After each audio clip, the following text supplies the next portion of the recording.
Now, you may be asking yourself about our demos that Robbo and I put together for you. Maybe a bit of background on us and maybe what is involved in getting your demo made. Well, where do we start, Robbo? Where should we start? Well, I guess maybe who we are. I'm an audio engineer. I've been an audio engineer for 35 years. I've worked in live broadcast. I've worked in advertising. I've worked in promos and long form video.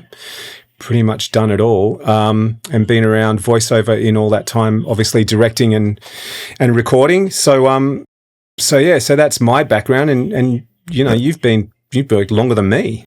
Yes, I have indeed. So I got into radio in 1978 and got out of radio in 1997, and that's when I jumped across and became a full-time voiceover guy. So that's the last 27 years. My God, that's gone quickly. I know. So I pretty well do everything from radio imaging, promos for television, commercials, bit of character work, not too much character work, and then work globally. So my clients are all over the world.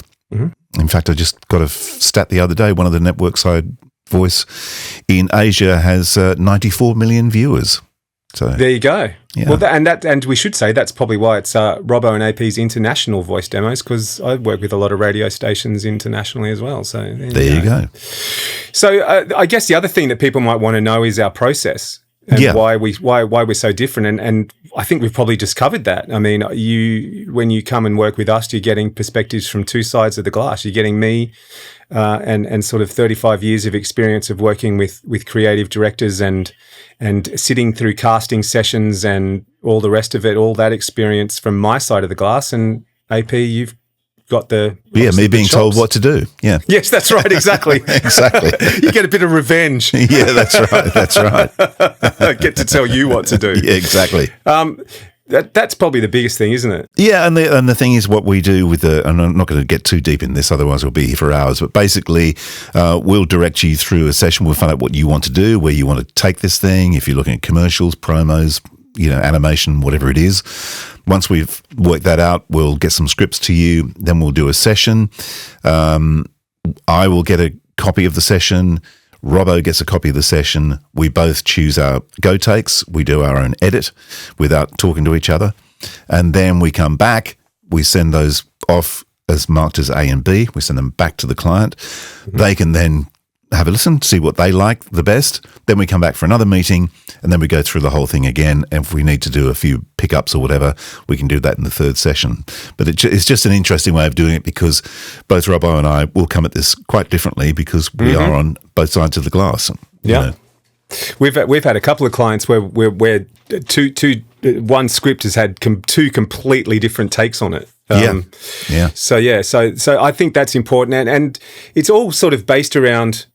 We sort of try to work around three words, which is repeatable, believable, and goal focused. And so repeatable is exactly that. We want you to be able to come up with a demo that if you walk into a studio or if you're online and someone says, "Hey, that track on your demo, the bourbon track, we loved that. Can you give us that read?"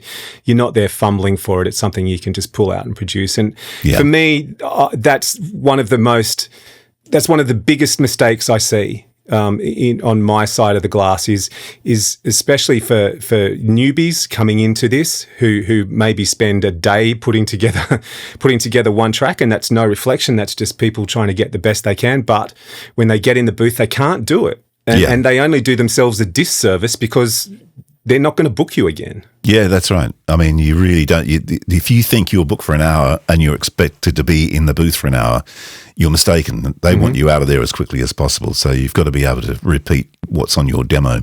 Yep. And it's also got to be, like the other thing, believable. You've got to be believable. I mean, you're selling a product. You can't sound fake. You can't sound phony. So you have to be believable. So that's why we'll work you into a place that sits really well with what you can deliver. Yeah, and it's goal focused. Like, what do you want to achieve? We'll try our best to get you into that space so you can achieve your goals. And that's a big point, isn't it? Because some people think, a demo is a demo. Yeah, and the other thing is, like, demos are kind of different now. A lot of them are targeted to getting an agent.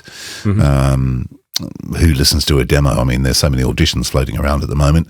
That's where the focus is for the person who's going to book you. Mm-hmm. But the demo really is about showcasing your talents to a potential agent that's going to generate work for you. Yep. I think that's the difference in this day and age as opposed to 10, 15 years ago. Yeah. So there you go. Hopefully that's a compelling argument. If you want to know more details, there's the website, demosthatwork.com. It's all explained and outlined there. There's a link where you can jump on and, ask us any questions you've got. And you can also book some time with us to have a chat, if you like. Indeed. Free of charge. Free of charge. That's your line. What am I doing? With a free set of steak knives. Yeah, that's right. Forget the steak knives. No.